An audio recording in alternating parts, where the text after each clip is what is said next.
রাজধানীর পল্লবীতে ছিনতাইয়ের অভিযোগে গণপিটুনিতে হৃদয় মিয়া নামে এক যুবকের মৃত্যু হয়েছে। ঈদের আগের দিন রোববার রাতে মিরপুর 12 নম্বর মেট্রো স্টেশনের নিচে এ ঘটনা ঘটে।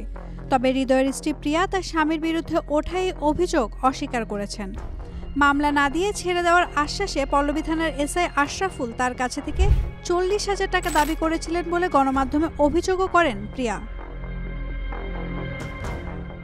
মেট্রো স্টেশনের নিচে এক ব্যক্তির কাছ থেকে মূল্যবান জিনিসপত্র ছিনতাই করতে গিয়ে হৃদয় জনতার হাতে গণধোলায় শিকার হয়েছেন বলে জানান পল্লবী থানার অফিসার ইনচার্জ মোহাম্মদ নজরুল ইসলাম। ও হলো ডিজে গ্রুপের সদস্য, যেটা ওর দুই বাহুতে লেখা ছিল, কেটু লেখা ছিল ডিজে।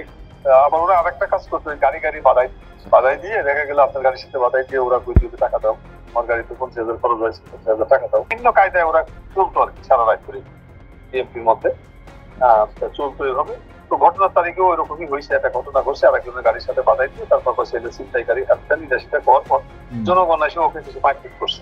মানে যে মারধর গুলো করা হয়েছে ওগুলো পুলিশ করে নাই, ওগুলো সাধারণ মানুষ মারছে। না, ওইটাই বলতেছি, মানে ফুল ঘটনা আপনার বলতেছি। তখন সাধারণ জনগণ ওদেরকে পিটানোর পরে তখন আবার টহল পার্টির একটা আর্মি গ্রুপ, আর্মির লোকজন যাচ্ছিলেন, তখন আর্মি আবার ওদের হেফাজতে নেয় নিয়ে ওর বাড়ির মধ্যে কিছু ওই যে টাকা 45,000 টাকা, 4-5টা মোবাইল এগুলো জব্দ করছে। জব্দ করার পর ওর যে অবস্থা আশঙ্কা করে ওকে নিয়ে তখন আমাদের এই যে কিংস্টন হাসপাতালে দেখাইছে। ওখানে দেখানোর পর ওখান থেকে নিয়ে গেছিল তারা কুর্মিটুলা, তারাই নেছে আর্মি। কুর্মিটুলা নিয়ে ওই দিন সকালবেলা 8টার দিকে আবার আমাদের কাছে নিয়ে আসছে। কুর্মিটুলার থেকে আবার ওর ডিভার্ট করছে ঢাকা মেডিকেলে। তখন ঢাকা মেডিকেলে এই যে সময়টা, এই সময় কিন্তু ওর স্ত্রী বা আত্মীয় স্বজন আমাদের লোকজনের সাথেই ছিল। একটা দিকে হেফাজতে নিলাম, নেওয়ার পরে সে রাত্রে আবার অসুস্থ হয়ে পড়ে।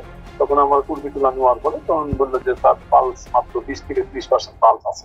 এদিকে গতকাল রাত থেকে সামাজিক যোগাযোগ মাধ্যম ফেসবুকে এই দায় পল্লবী থানা নেবে কিনা এবং পুলিশ কবে মানবিক হবে এমন সব প্রশ্নে আলোচনা সমালোচনার সৃষ্টি হয়। ঘটনার বর্ণনা দিয়ে হৃদয়ের স্ত্রী প্রিয়া গণমাধ্যমকে জানান একটি প্রাইভেট কার হৃদয়ের প্রাইভেট কারটিকে ক্ষতিগ্রস্ত করে চলে যায়। পরে ওই কার ধরতে ধাওয়া করলে চালক হৃদয়কে ছিনতাইকারী আখ্যা দিয়ে চিৎকার শুরু করে। এতে তিনি আশপাশের লোকজনের গণধোলাইয়ের শিকার হন। মামলা না দিতে এসআই আশরাফুলকে 20,000 টাকা দিয়েছিলেন বলেও জানান প্রিয়া। তবে ঈদের দিন সকালে এসআই আশরাফুল হৃদয়ের স্ত্রী প্রিয়াকে সেই 20,000 টাকা ফেরত দিয়ে তার স্বামীকে কুর্মিটোলা জেনারেল হাসপাতালে গিয়ে চিকিৎসা করাতে বলেন। হাসপাতালে গিয়ে দেখেন তার স্বামী আর বেঁচে নেই। অভিযোগের বিষয়ে পল্লবী থানার এসআই আশরাফুলের সাথে বারবার যোগাযোগের চেষ্টা করেও যোগাযোগ সম্ভব হয়নি। তবে ঘটনা যাই ঘটুক তাকে বাঁচানোর সর্বোচ্চ চেষ্টা করেছে পুলিশ। তারপরেও যখন এ ধরনের অভিযোগ আসে তখন দুঃখই লাগে বলে জানান মিরপুর বিভাগের উপকমিশনার মোহাম্মদ মাকসুদের রহমান। যেটা হয়েছে ঘটনা হোক, আগে তো মানবিকতা হলো একটা লোককে বাঁচাইতে হবে, তারপরে হলো তার কি অপরাধ আছে না আছে সেটা বিষয়, ঠিক না? আমরা তো সেই ব্যবস্থাতে করছি।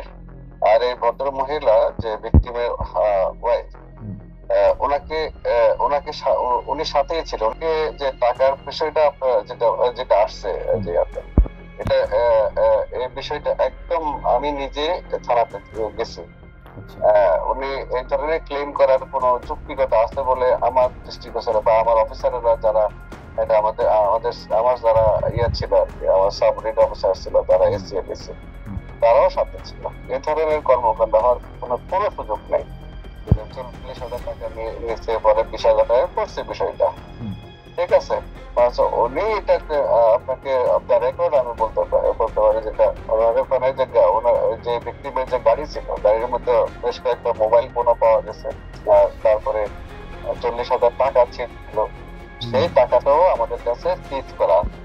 হ্যাঁ, 40 না আমার এখন মনে নেই এক্সাক্ট ফিগারটা কত ছিল, 45,000 টাকা, 45,000 টাকা। হ্যাঁ, ওই টাকাটা আমরা তো সিজ করার জিনিস আমরা তো এট এ টাইম ওনাকে দিতে পারি না।